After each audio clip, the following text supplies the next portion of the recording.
हरियाणा के कुरुक्षेत्र को ही श्री कृष्ण ने महाभारत के युद्ध के लिए क्यों चुना, और आज भी श्री कृष्ण की हुई भविष्यवाणी एकदम करेक्ट कैसे बैठती है। दोस्तों कहानी पूरी सुनना, मजा आ जाएगा।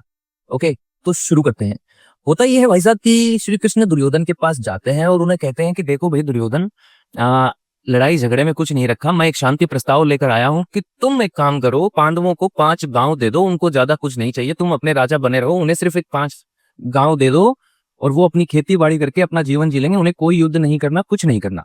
अब भाई साहब दुर्योधन जो है वो थोड़ा लौंडा होता है, वो कहता है देखो भाड़ में गया तुम्हारा प्रस्ताव, ना तो मैं प्रेम से कुछ देता ना मैं दान से कुछ देता, और तुम कह रहे हो 5 गांव, मैं 1 इंच भी नहीं दूं उनको, दम है तो लड़के ले लो। अब भाई साहब श्री कृष्ण कहते हैं यार तुम्हारी अगर ये इच्छा है तो ठीक है, युद्ध होगा, हजारों लोग मारे जाएंगे, लेकिन तुम ऐसा चाहते हो तो कोई बात नहीं, ऐसा कर लेते हैं। दुर्योधन कहता है बिल्कुल, आप जाइए युद्ध की तैयारी कीजिए, हम तो तैयारी है।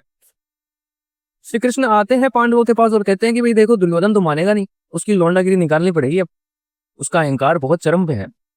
तो ठीक है, पांडव तैयार हो जाते हैं कि केशव अगर आप बोल रहे हैं तो कोई प्रॉब्लम नहीं है, हम युद्ध करेंगे, या तो मरेंगे या मारेंगे। अब तो बात थोड़ी स्वाभिमान की आ गई है। तो श्री कृष्ण कहते हैं ठीक है, अब हम जाता तो है नहीं, 5 तुम लोग, 1 मैं हूं और मैं तो निहत्था हूं, एक काम करो, सब अपने अपने काम बांट लो। तो युधिष्ठिर से कहते हैं कि तुम थोड़ी रणनीति बनाओ, थोड़े अस्त्र शस्त्र इकट्ठे करो। बाकियों को कहते हैं कि तुम भी थोड़े लोग बाग इकट्ठे करो। भाई मैं और अर्जुन जाते हैं ऐसी जगह देखने जहां पर इतना बड़ा ये युद्ध महासंग्राम हो सके। ठीक है भाई, श्री कृष्ण और अर्जुन प्रस्थान लेते हैं तो जैसे ही वो चलते हैं तो वो हरियाणा के कुरुक्षेत्र में पहुंचते हैं। और ऐसा कुरुक्षेत्र में पहुंचते हैं तो वो क्या देखते हैं कि एक किसान खेत में काम कर रहा होता है। उस किसान की पत्नी भी उस खेत में होती है, जिसकी गोद में उसका छोटा बच्चा होता है, जिसे वो सुलाने की कोशिश कर रही होती है। अब भाई साहब किसान जो है वो खेत में पानी लगा रहा होता है, और उस दौरान किसान को लगता है कि ठीक है, मुझे पानी का जो नाका है उसको मोड़ देना चाहिए।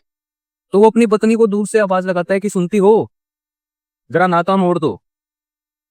अब पत्नी बेचारी कोशिश करती है नाका मोड़ने की, लेकिन पानी का बहाव इतना तेज होता है कि मिट्टी पानी के साथ ही बह जाती है और नाका नहीं उड़ता। पत्नी को और कुछ ख्याल नहीं आता, वो अपने उस छोटे से बच्चे को उस नाके पर रख देती है। नाके पे रखने के बाद पानी का बहाव तो रुक जाता है, लेकिन वो बच्चा मर जाता है। श्री कृष्ण और अर्जुन इस दृश्य को देख रहे होते हैं। श्री कृष्ण अर्जुन से कहते हैं कि इसी भूमि पर युद्ध हो सकता है, क्योंकि जिस भूमि पर एक मां का दिल इतना पत्थर हो सकता है, वही भूमि ऐसी हो सकती है जहां भाई भाई का वध कर सकता है, जहां भाई भाई से लड़ सकता है।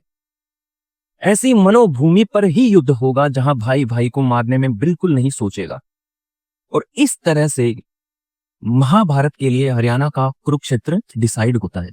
दोस्तों ये बात 3000 साल पहले की है, क्योंकि श्री कृष्ण 3000 साल पहले हुए। दोस्तों श्री कृष्ण की जो बात है वो आज भी पूरी पूरी तरह से हरियाणा पर तो लागू होती है।